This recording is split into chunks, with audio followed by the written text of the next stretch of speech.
How do we make this clear to the audience this is going to be a different movie?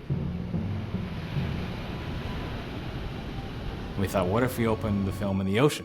The last place you'd expect to see a car.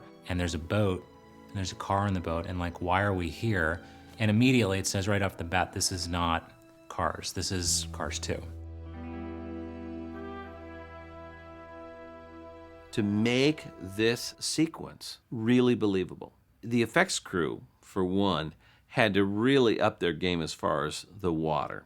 So effects means a lot of different things, and it can change from show to show. Primarily what we're responsible for is creating all the natural phenomena that you'd see in the world. So like fire, explosions, water, anything that really kind of seats the characters into the world and kind of gives that interaction between the world and the characters. The first thing we had to get was the actual ocean surface looking right.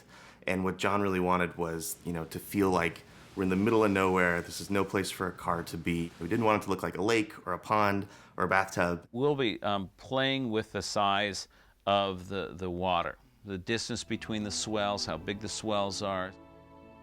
We had wind direction that we could control. We had how much it would cusp up and create these peaks. The texture foam, we had 3 or 4 different layers that kind of slid along with the ocean. The effects really provide a sense of grounding and realism to the world. And then in some shots, they really add to the emotional impact of the story. So when John was talking about what he wanted for the opening sequence of this film, one of the things that we wanted to do was have this cascading sense of scale. We have a little crab boat meeting one of those big battleships. Oh my God, this big battleship. And then we go on to that big battleship, right? And then that battleship comes into this leg. You go up and you see, wow, it's an even bigger oil empire. And so now you're realizing that Finn McMissile is minuscule out there in this big world. So he is up against a lot. He's way over his head.